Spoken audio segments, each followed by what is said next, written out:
one of the first classes at MU, they were like, "Who's your favorite director?" And I was like, "I literally don't know what the fuck that is." Like, what me like to no, like, yeah, I like the movie. No, that is a great sketch. Let me tell you that. First I got your voicemail, then I got you. We can meet in person or maybe on Zoom. So tell me what's your genre, tell me what do you do. I'd like to know the things that specifically make you you. Hey, I'm Tim Barnes. You are the genre, and in every episode of this podcast, I ask a great new guest about the first genre that inspired them, the first craft that they pursued, and how they feel about that first pursuit now. And in this episode, I'm talking to a comedian, musician, actor, and many more things. A multi-hyphenate, a classic multi-hyphenate on our hands, Rose Kelso. She is the creator of multiple Comedy Central digital series, was featured on The Tonight Show in 2024, and has done other cool things like directing promotional ads for MTV's 38th Annual Music Video Awards. I was excited to talk to her, but before we get to that, I'm going to do that classic sort of, Mark Maron style rambling, because over the weekend, I did some comedy on the road. Yeah, I went to Delaware to host 2 Don't Tell comedy shows. One was at a barbecue joint. The other one was at a golf course. And something about this experience really expanded my mind. Because if you've been listening to this podcast since the beginning, you know that I was not necessarily in the stand-up space when I started the show. And yet somehow doing 20-minute sets over the weekend, it's sort of like in Severance, where the Mark character goes into that reintegration program of the 2 sides of his mind. Suddenly, really important things in terms of performing live comedy fused, and I was awoken again. And I'm excited about performing this year, primarily because I have a top secret project coming out this summer that I can't wait for everyone to check out. So I want to be in tip-top shape to be able to promote it properly. Anyway, Rose Kelso and I have only met maybe 3 or 4 times in the past, but each of those interactions were so interesting and so funny, and I couldn't wait to figure out what makes a Rose Kelso tick.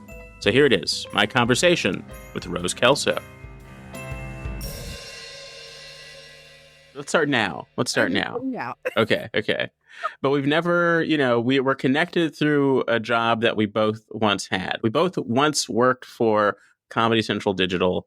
And then I when I left, you came maybe like the next year or, a little bit after that. Yeah, and so we've heard legend of each other, I suppose, is really what it is. I know. That's kind of an amazing relationship to have, I have to say. Yeah, you were like beloved at Comedy Central. You really were. Your loss was felt like in a deep way. It was like, as soon as I got there, they were like, yeah, if Tim was here, Tim would have... That's so funny. But the thing about that job, like, I didn't know how much I'd miss it. Knowing that doesn't even exist there anymore, basically. It really was this nice little nugget of like, it wasn't perfect, the pay wasn't incredible, but we really got to do some really cool stuff with some really cool people. Yeah, it really was. I remember, because I'm prone to anxiety, and I had that job, and I knew from the second I had that job that it was this like amazing unicorn of a job. And so I was always afraid of losing it. And I used to tell that to Tim Duffy all the time. Yeah. When you guys were there together, you were both writers, right? Was he also a writer at the time? And then he became my boss. And he said in this very wise boss way, he was like, there is a time that this job never existed. And we just don't know what's coming. Or something, Yeah. Really simple, but it at least got me to be like, okay, something like this will come again. Something beautiful like this will come again. Yes. And Comedy Central might be dead, and somehow they killed a brand that... that means so much. Yeah, it's a brand that means so much to literally every comedian. And where it is right now is just a strange state. Indeed. Yeah. But also, hire me. So what I know about you is that you're a really funny comedian, but you also You are, one of these classic multi-hyphenates. You're a musician, you're a stand-up, you're an actor.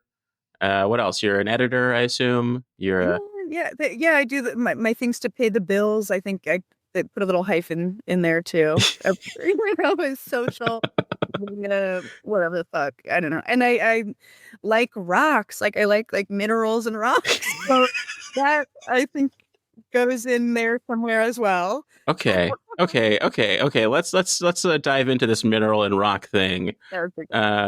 Is this by any chance the first genre that called out to you, rocks?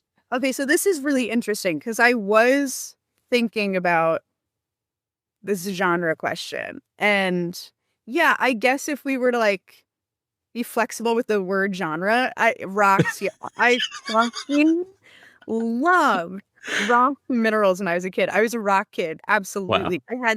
My dad had this like vintage printing press type thing. Not a press, but one of those like that. I don't know how to describe it. It's like an old newspaper thing that you would have the letters. I'm imagining you grew up in like a Disney movie, I'm not talking like a Disney Channel movie. I'm not talking about. Bird is coming straight up to my room. And he just gave it to me, and then I like had this whole box of rocks that I would collect, and then I would label them and I would put them in this thing. So I always thought I was going to be a scientist. And at the time I was like 8 years old, but I heard the word geophysicist from like a friend who was like really smart, whatever. I don't know. Like someone who was on the spectrum and like knew big words, And so, and then I always said I wanted to be a geophysicist. And then I got further into education and I was like, wait, I don't know what the fuck this is. So I have that exact same thing. I mean, I didn't know the terms like geophysicist, but I did want to invent flubber. Like my first goal was to be a mad scientist, specifically to be Robin Williams in the Robin Williams version of flubber. Yeah. Well, they make it look so cool, but in reality, like science is boring as fuck. Like that's what they don't tell you about that. It's not like The Fly. It's not flubber. It's like you're being patient in a lab. Yeah. Yeah. But I think there's something to this like organization and labeling. Do you feel like that's something that's kind of followed you throughout your life? This is a really great question. No. So maybe that really was the first sign that this profession isn't for me. I'm sorry, it was not for me. No. I honestly think as I got older, I was like, I think I just liked knowing things, and I liked how pretty the rocks were. Okay. Like not to set feminism back, like like little girls go into STEM and they mean it, and that's good. But I think I was one that I was like, like fluoride is green and TV rock makes things look bigger, and I love that, Yeah. Oh, and I guess I was like really tactile and things like that. Like I just love the whole I loved like having little things, and yeah. Maybe I like collecting things. I think that's okay. Did that kind of evolve into any other collections? Look at that. For the listeners, she has panned the video up, and I see a wall full of posters. And so it seems like you go into a lot of vintage stores. You buy a lot of tchotchkes. I do. I love tchotchkes. You should see the other side of my room. Oh, yeah. Okay. So now for the listeners at home, I'm also turning my camera to show a big wall. Yeah, I collect things. I think that's my MO. Okay. So what was the step after rocks? CDs. Oh my God. Wait, Tim, this is therapy. Oh, wait, what is going on? You're helping me. I'm like, wait, this is have we been and where's the beat? Oh.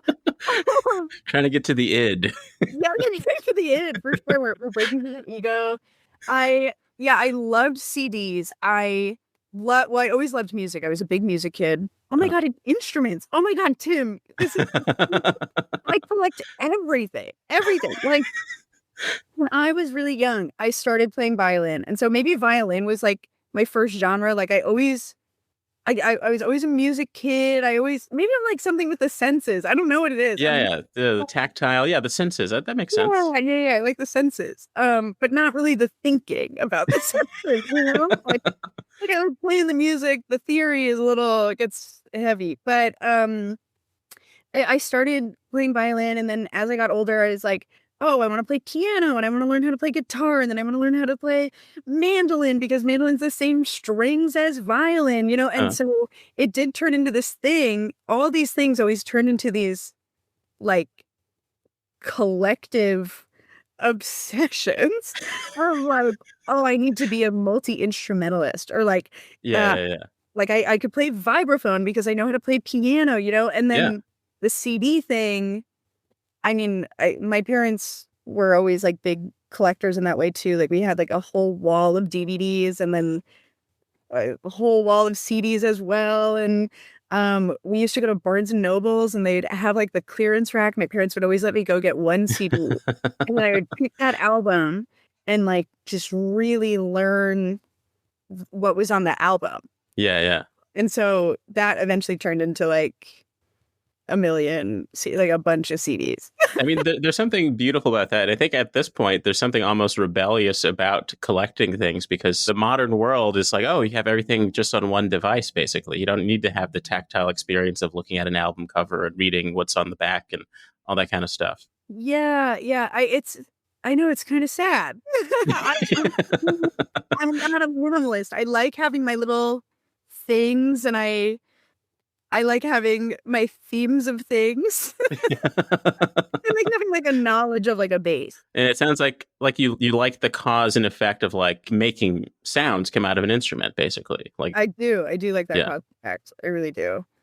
I also remember loving Elvis when I was a little kid, but I didn't necessarily like listen to his music. Like this was another way of collecting in a way. Like I didn't buy his albums. I didn't know his songs. I just loved him and like his pageantry.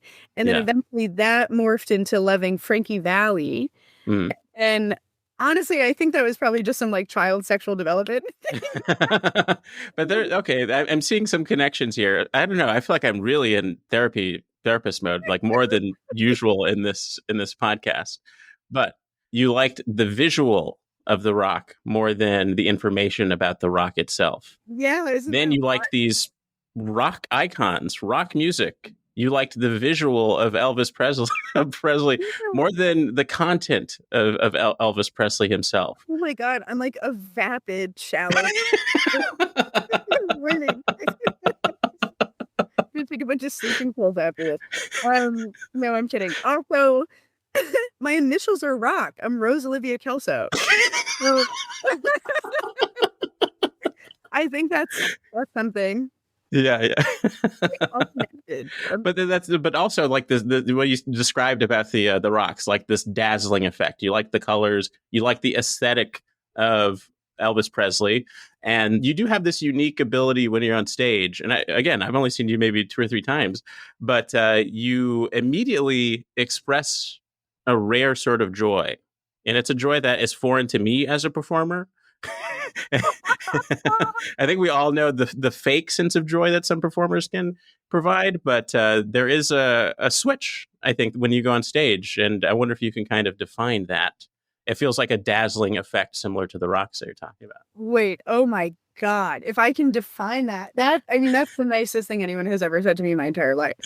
What you just said, I guess I don't know, because when I get on stage, I'm like, I mean, the minute before it, I'm nervous as fuck. I'm like, this is going to be the one where my intrusive thoughts win. I like jump off the stage. I throw up. I pass out. I faint. I fuck up all the words. I say, never mind. I can't do this. And then I run off. And then as soon as I'm up there, and I feel like a lot of performers say this, you just kind of turn into like, oh my God, let's just have fun. Like, yeah. But I'm glad that comes off, because actually I tend to think that I overthink, and as soon as I do, everyone can sense it, which is why I avoid improv, for example, like the plague, because that is a disaster. That art form is like like the Navy SEAL training of comedy, dare I say. And they're gonna love hearing that. This is our improvisers. Yes. Can I define that? I don't know. I guess I feel really lucky that that's my stage presence, or that's how I'm coming off. Well, like, where does that come from? Like, so we've talked about how your love of rocks led to a love of of rock icons, and how you started to play instruments. But when did performance come into play? Oh, I mean, I hate when people give this answer, but it is true, and I'm sure it was similar to you. Like, I was always a kid that was very like, I always wanted to perform. Like, I wanted eyes on me all the time. I loved making people laugh, and like there are like pictures of me that my mom loves to reference of when I was like 3 years old. I would clatter around in the pots and pans. I really do. I grew up in a Disney movie. The fact that we were Jews, like that.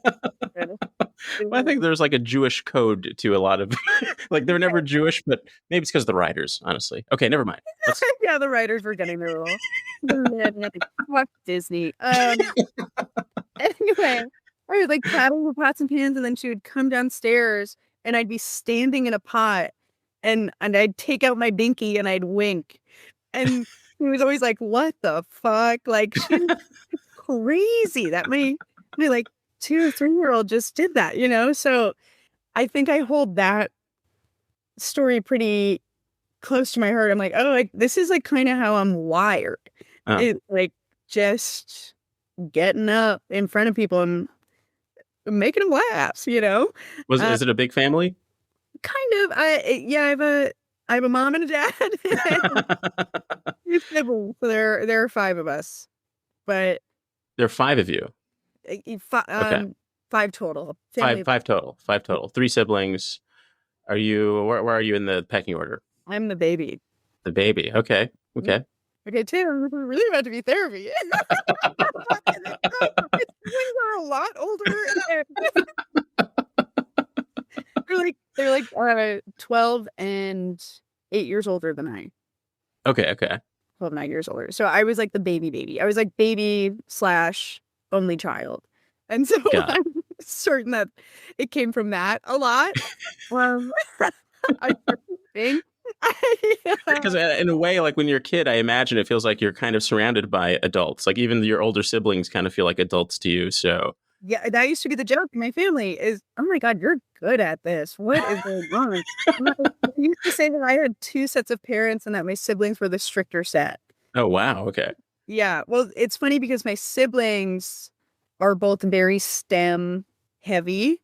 And no one else in my family really performs or plays music. Or my mom is like a wonderful writer, but she would never say that. But she's an amazing academic, and like was an English teacher at the high school for years and goes in that way. But I think she's creative. She says she's not. But anyway, my siblings, my sister's a surgeon. My brother, oh my God, Freud. What is going on? My brother is a engineer. And so I was so completely different from. Yeah. I mean, you could have been a rock scientist, but you chose a different path. I think my brain kind of chose a different path. It was like, actually, you didn't understand any of this. Never will. So with all that in mind, what would you say the first craft was that you pursued?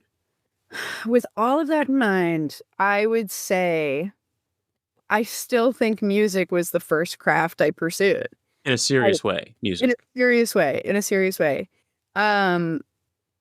Yeah, because my mom really always wanted us to be well-rounded in that way. So she put us all in music lessons, but for me it stuck, and I think it's because she knew that I was like wired in this kind of like ADHD way. It was like I started with like classical violin, but then it turned into like, oh, we need to like find teachers that are like kooky and crazy. Like we learn in like a shed, And so once I found the right way to learn for me, that fully became my craft. And I was just so into making music and then listening to music and everything I would listen to, I wanted to play, and so that was definitely it. What is the level of seriousness though? It's interesting because you're playing multiple instruments, and I think the beauty of learning to play music is that there's a code that transcends all of the devices. In a way, it's just like, well, you know the basics, you know the scales, you know the keys and everything. It's just like a matter of like, you seem like one of those people who can figure out, any instrument that's in front of you, basically. That is so nice. I can't. I I think instruments turn into that because there are so many similarities. Like you find the cousins, and then once you get there, you're like, oh my God, because I can play this, I can also play this. And then that turns into like 6 instruments, and you're like, I look amazing. But really, this is just like a microphone is just a piano. But yeah, so what was the question? What's my level of seriousness with it? Yeah. What was your level of seriousness? Like, was there a specific goal through it? I just thought that that's what I was going to do in my life. I always knew I was going to end up in a creative career. And I knew in my heart of hearts that I always wanted to be a comedian or make people laugh, or like, I always wanted to be Tom Lear or Weird Al. I was like, if I can figure that out, that's what I want. And that was from the time I was really young. And so, yeah, I like invested all of my time into learning these instruments. And in the schools I went to public school, but like in New York, public schools are like awesome. Like, I actually think you're kind of fucked up if you go to private school in New York. Public school, oh, good. And so we had music programs, and like that's sort of what you did, And so once I was in that world, I was surrounded by it all the time. I was like going to orchestra and then doing NYSSMA because that's what everyone did. NYSSMA was like a academic kind of music thing. I actually don't know how I can show up in the spring and play like humoresque for whatever the fuck. Anyway, but that's what I did all the time. I did lessons. I was lucky enough my parents like invested in me taking lessons, and they would let me. I'd be interested in something else. So like I knew violin was like not really what I wanted to do because I never liked practicing it, but I was drawn to piano. So I moved to piano, and that's all I would do. And then that was everything until high school. There was like a film class, and I was like, oh, I don't have to do music. Like I can collect another thing. I can collect another thing. I think that is, I like joke a lot about being a Jew, but I really think all of the collecting stuff comes from like the Irish side of my family. Like my dad is like an Irish Catholic, and the Irish are what I think everyone thinks the Jews are in a stereotypical way, because the Irish Catholics are like stingy and survivalist, and I just think it's taken off air. I don't know. No. You're speaking your truth. I'm not commenting on it. I'm just, but for the record, my sister did one of those tests, and it turns out I'm like a quarter Irish, so I identify with some of this. I think you probably do identify with some of this. And I'm looking at your wall. You got stuff on your wall. You're an Irish wall, thing. That's not just a corner of your room. But yeah, they collect things like crazy, and like OCD runs rampant, and like I come from like, I have like hoarders on that side of the family, so like I think in a beautiful way with those things. Yeah. Nice. And it's helping you. It comes from important things. You're surviving. Survivalist. Yeah, I'm surviving. I'm surviving with all my little trinkets. Every time I'm walking to a thrift store and I buy some shit I don't need, I'm surviving. Yeah, because you're investing in something that you can potentially sell to another hoarder down the line if need be. I don't think I fully processed how much of a true New Yorker you are, and I am kind of jealous of people who've had the experience of growing up in a city, in a metropolis, where after school there is a simple way to get home. You don't really need to rely on someone picking you up, like at a certain age, I suppose, But the gag is that actually I'm not a true New Yorker. I'm sorry to lead you astray. I am in a way. I'm not a New York City New Yorker. I've only lived in the city for 10 years, but I grew up on Long Island. Got And it. Okay. you know what I mean? So like Yeah. a New York City person would be like, fuck you. You have and I'd say you're right. But I grew up, my life was like so suburban. So I was absolutely reliant on people picking me up. So Got it. So adding to that Disney Channel movie yeah, aesthetic. yeah. Horse and Nice. buggy. Don't scroll away. You Are the Genre will be right back after the break. Here we are in the middle of the show where I remind you that You Are the Genre is a listener-supported podcast and that there are a few ways that you can support it. You can simply leave a nice rating or review wherever you're listening to it. It helps the nebulous algorithms that dictate our lives bring the show to other people who might be interested. There's also a newsletter that you can subscribe to that is connected to the podcast. You can find a link to that in your show notes or at youarethegenre.com. You can subscribe for free for regular updates on publicly available episodes. But if you upgrade to a paid subscription, you get access to advanced episodes, unedited, unaltered, raw conversations before they're polished for the public. And that is exclusive to paid subscribers. And if you are a paid subscriber, I will be reaching out to you soon to see if you would like for me to give you an acknowledgement in episodes. This is something that I started promising this year. And as you know, with the newsletter, things take a rolling start. But I hope you're enjoying that rolling start because, yeah, I do a lot of stuff and your paid subscription goes a long way. I also use this break in the middle of the show to talk about something I've simply been enjoying. And a few days ago, I finally watched the Questlove documentary about Sly Stone, of Sly and the Family Stone. It was a fascinating experience, really took me down musical memory lane. I cannot stop listening to the song Stand, and I highly recommend it to anyone who loves the crazy fusion of sounds that was the late 60s and all of the 70s. So there you have it. Check out Sly Lives, leave a nice rating or review to the podcast, and consider subscribing to the newsletter. If you'd like to do that last thing, get all of the information you need at youarethegenre.com. Now, back to the episode. Where were we? Who were the comedic influences that you were collecting? What age did that pop up for you?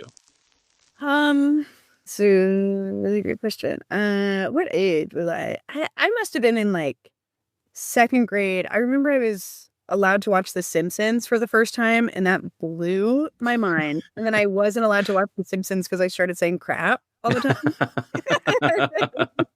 Okay, well, we'll put that off. But I think that was like an early thing that like woke me up to it. And I was like, oh, comedy is amazing. And you could say these like dirty things and Yeah. and then my world completely changed when I really learned about like comedy music, because that combined my two loves.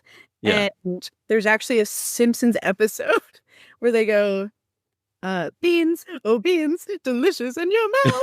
Bark out when things come in, bounce out, and it's a whole part. And I thought that was incredible. That like just opened my world to like, I mean, Weird Al must have come a little bit before that. I don't know, but like I got really into Weird Al, and then when my mom and dad saw that I like loved comedy music, they were like, well, if you like Weird Al, you got to listen to Tom Lehrer and like, all those things. So it went into that. And then Monty Python, like those were the early ones, anything that like combined music with comedy. It just blew my socks off. But I was never much of a stand-up lover, I'd say. Got it. It was really always that specific niche little genre. It's incredible that you had parents who were so, involved and like not afraid to let you enter those fields. Yeah. I kind of thank them for this all the time. I don't know how they were so and like, it's just I have such a different story than like the one you unfortunately hear all the time of like, well, my parents wanted me to be a lawyer or like a doctor or something. Like, I think my parents, for one thing, I think my siblings were very much that. Like they were good at school and they loved to study and they like were doing the thing that you would force your kid to do if they wanted to do what I do. And so when it came to me, they were like, yeah, fuck it. Whatever.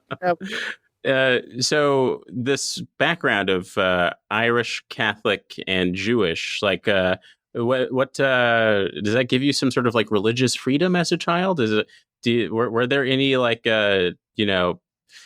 because I feel like so much of comedy, at least for me and like a lot of other people I talk to, there is this sense of like rebelling against. Sometimes it's religion, and I'm just wondering how that came to play for you.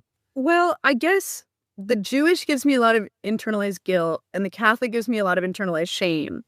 And so those two things kind of informed my comedy. Like maybe that's the thing I was rebelling against, or like the the way those, I don't know, the way those things make you feel. But how did that even interact? Like interfaith marriages are fascinating to me. I'm in I guess an interfaith marriage myself.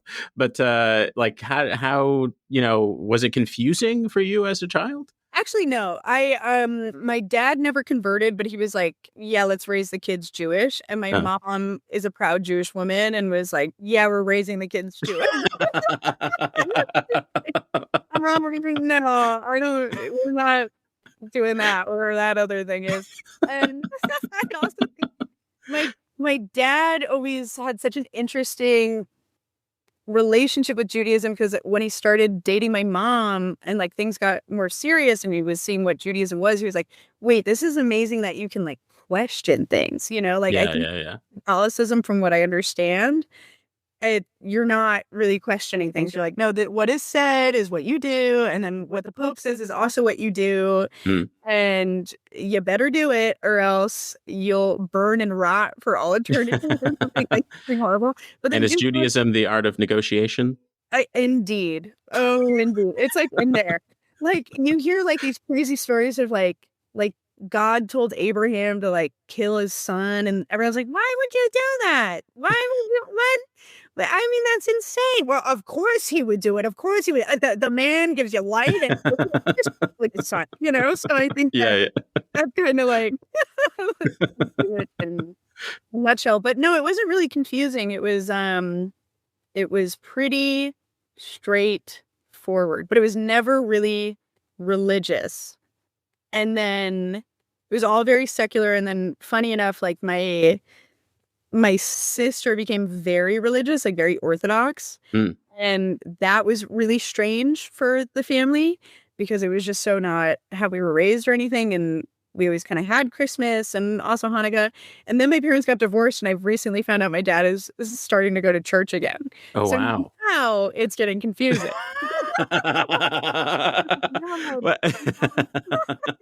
That is very fascinating. I do think that there are certain things that you just like, if it's ingrained in you at an early age, you just start to cling to it in a different way as you get older. And I can't really blame people for that. And I'm not trying to pick sides in your parents, but no, please. So you started to talk about the film class. It was a film class that you discovered that was like, and what was it about that? Well, I was in 11th grade, and it's funny, I'm 27, so I feel like I'm talking about high school like it was yesterday. I'm like, I like just got out of college. Like, no, there was this film class in 11th grade called, I think it was just called video production or whatever. And the things that were coming out of it, I was like, well, that's sick as hell. And like, I liked making videos on my own. And I think by that time I was just like, I need to figure out how to make like comedy sketches. Like at the time, Hulu was free and you could watch all of SNL. Oh yeah. However long, and they would clip it out so you could just watch like the digital shorts. And I think that was after Andy Samberg's time, but like, I completely lost my train of thought. I'm getting back on it. One second. Well, film. Yeah, film.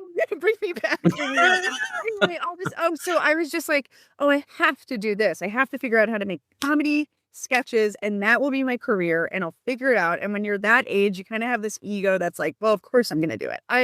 I've lived this whole life looking through my eyes through my window, so I must be the special one. And so I found this video production class, and it was actually a really big deal because I quit orchestra. And my orchestra teacher was like, you're not going to get into college if you quit orchestra, even though I'd done it for the last 12 years of my life, And then I was like, I guess that's just a risk I am willing to take. And Wow. so Very dramatic. actually, this is the part of the Disney movie that it's like the all is lost part. Yeah. Yeah. So then I enroll in that class. It's like awesome. And I was like, this has to be my whole life. And so I applied to NYU film, and that became that collecting part of my life. So you started to be incredibly focused on that. And was the goal to be a director? No, I actually remember like one of the first classes at NYU, they were like, who's your favorite director? And I was like, I literally don't know what the fuck that is. Like, what me like no, like yeah, I like the No, that is a great sketch. Let me tell you that. You're in NYU film class. What's a director? What the fuck is what is that? I don't know. Yeah, because other kids knew they're like, oh, PTA or like Ang Lee. No one would say that, but I mean, people would say that, but yeah. I guess. What did he did? Brokeback. He did the Hulk movie with the early Hulk movie with Liv Tyler and all that. But he did some great stuff beyond that. I know, I'm missing big ones. I'm not thinking of it off the top of my head. I mean, you kind of whipped that out. You knew. You're like, the Hulk movie, he could do on with Liv Tyler. Well, I also had an interest in filmmaking too. I went to, not to brag, but I went to a 3-week summer program for the New York Film Academy at Universal Studios, California. Wow. Yeah, that's basically what NYU is. And one of the shorts that I made on 16 millimeter film was took place on the house that was used in that Hulk movie. Wow! So it was on the back lot. Yeah. Wow! And it's the same house in the Garfield movie. Oh my god! Not to brag again. Not to brag at all. No, but, hey, I'm at Starstruck. That's huge. Who directed the Garfield movie? I don't know. Wow, that's sick. I mean, did you have a similar path in that way then? Because I feel like there is that. Yeah, like there. Yeah, so me, it went from mad scientist, filmmaker, comedy / but there was a point where I really wanted to be a This American Life producer. So when I moved to Chicago in 2012, and it was just like hyper focus on comedy and trying to be a producer on This American Life. So I was interested in audio production as well. Yeah. And a weird flurry of things. And as time goes by, I realize how connected all that stuff is. Like you get a late night job and it's all time codes and edits. And so my history as an editor, it all comes together.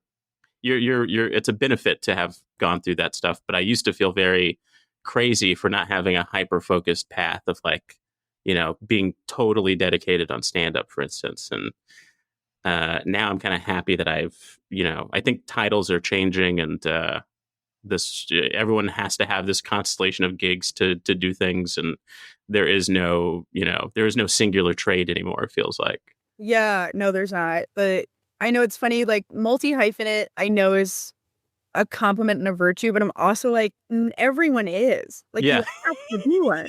You have to be on this side. Like, you can't just be a doctor anymore. You have to be like a doctor and an editor. Yeah, you have to be a doctor who's viral on TikTok, literally. Literally, yeah.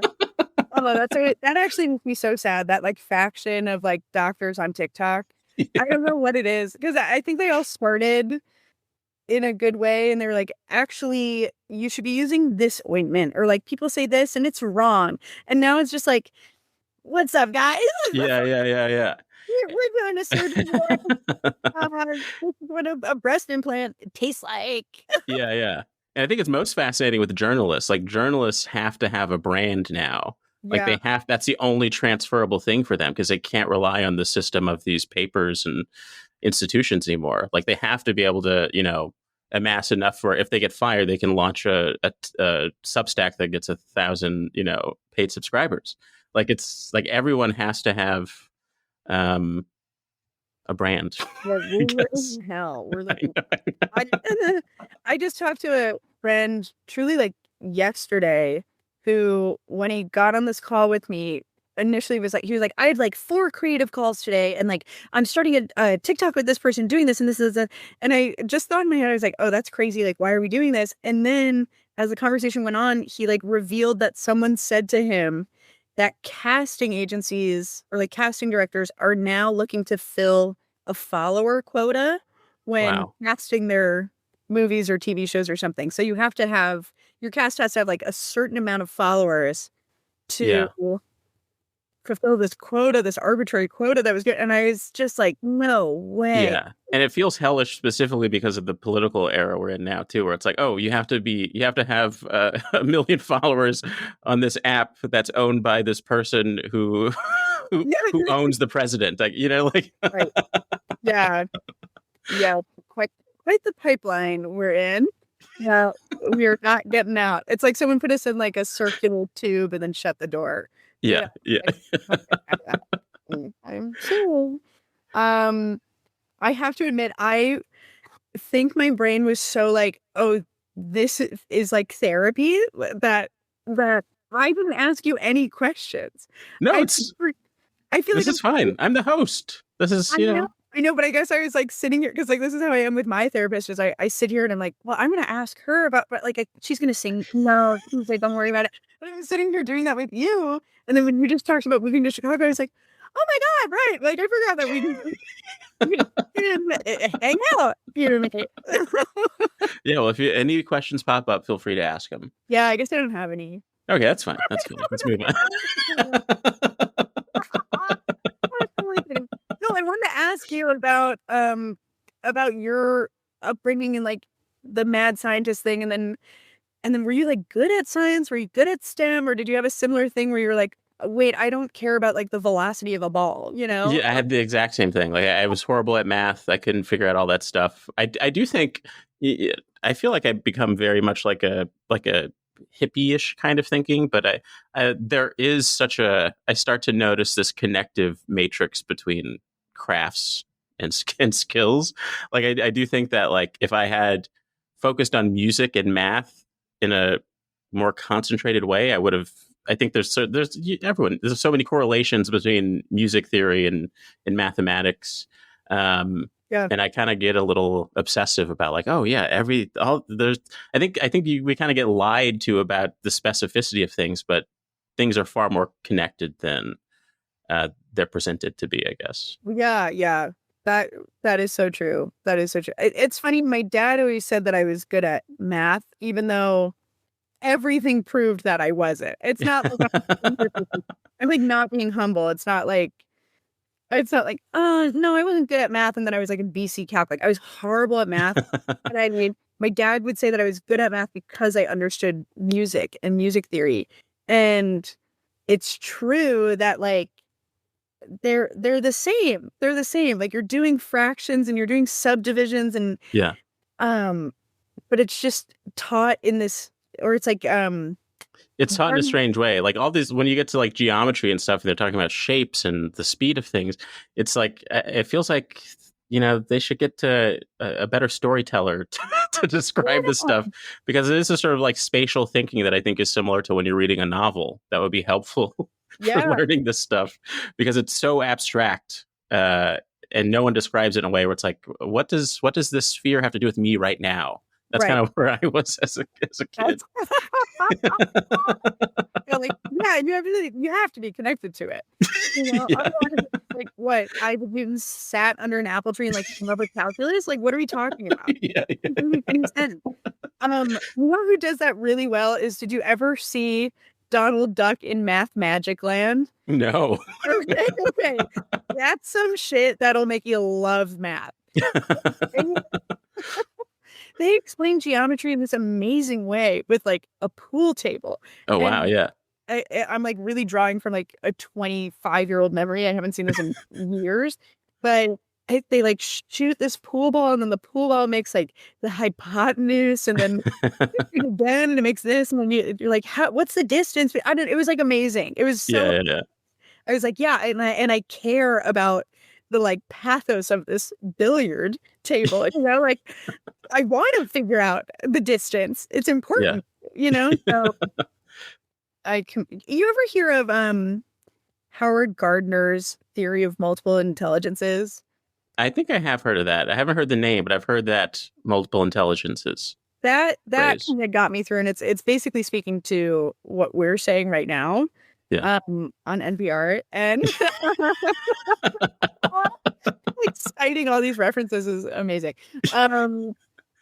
Uh, but yeah, it's just basically this idea that like the academic intelligence and like just being good at a math test is just one form of many, and it actually makes you appreciate like athletes who get into college because of their athletic ability. You know, we're all like, oh, those dumb motherfuckers get into Princeton because they're on the wrestling team at Princeton, but like, but actually like that's such a form of intelligence that's like natural to them, and like knowing how to inherently use these strategies to like take down someone else in your physical. It's such a thing, and they'd probably be really good at understanding a sphere if you to them in those terms.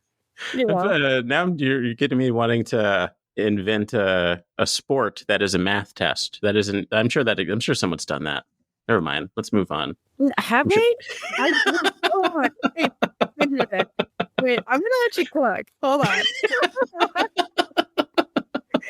Yeah, it's sort of bad idea. Yeah. It was like a physical representation of a math test. It'd be interesting to see how. It's like human chess or something. Yeah, like kind of it. Well, now let's land this plane. Let's get out of outer space and touch some grass here. With the last question of the show, which is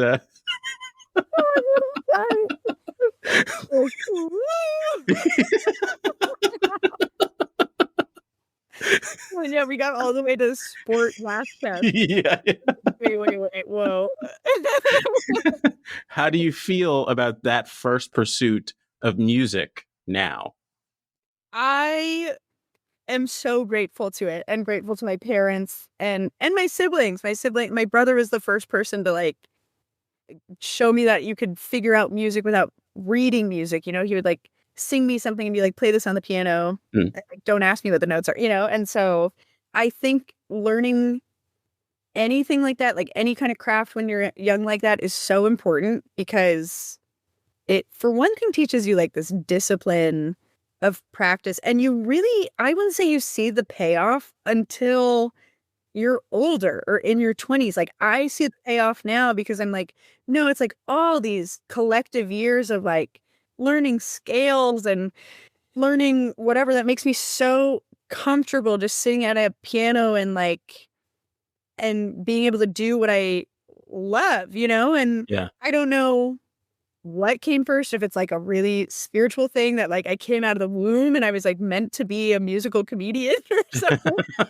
you know, or if like it's the pursuit of like you learn these things and then you find these other things that inspire you and you're like, oh, that's what my life could be. But it did kind of, I don't know, it allowed me to like do this thing that I always loved. And it was no longer like, oh, I can just appreciate this thing of musical comedy or like making people laugh through like this medium.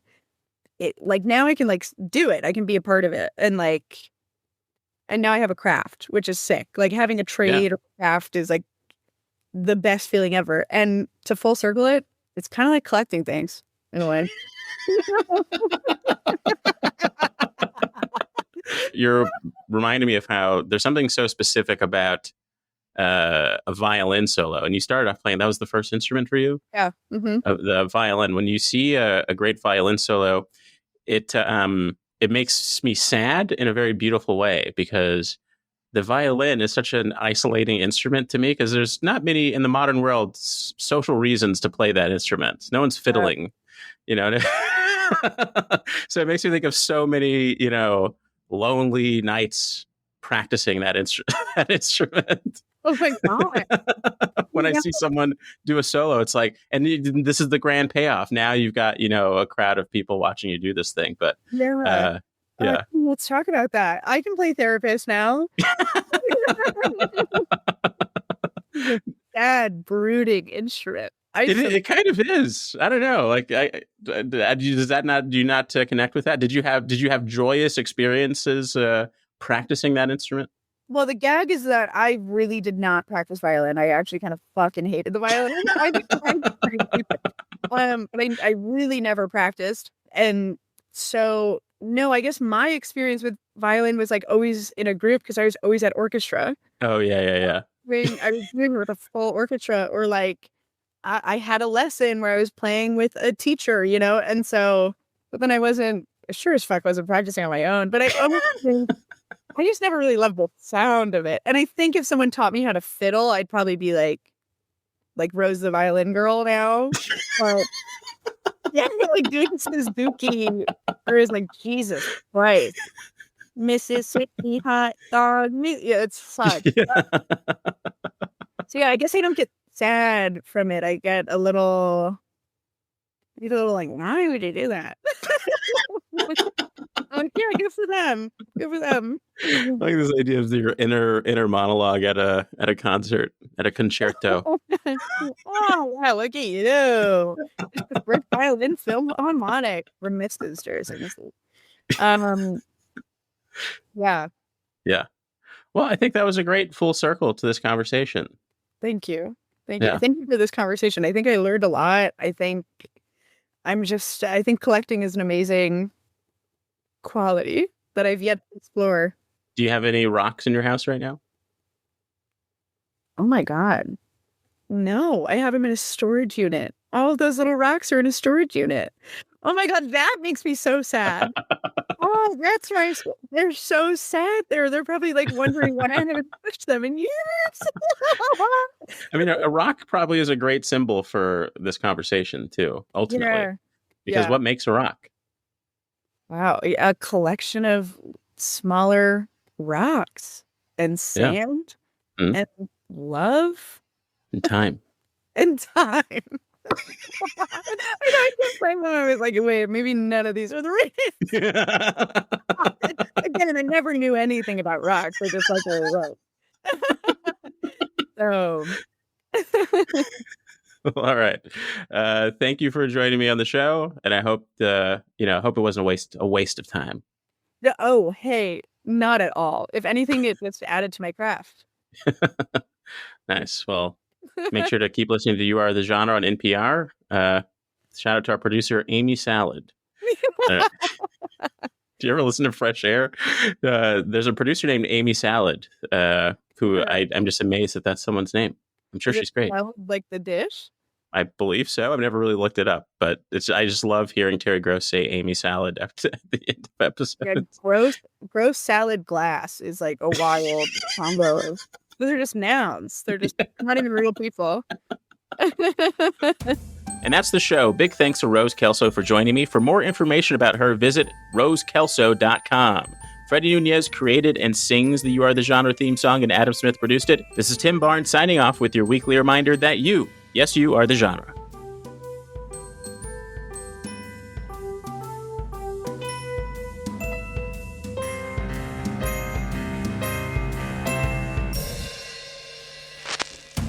First I got your voicemail, then I got you. We can meet in person or maybe on Zoom. So tell me what's your genre, tell me what do you do. I'd like to know the things that specifically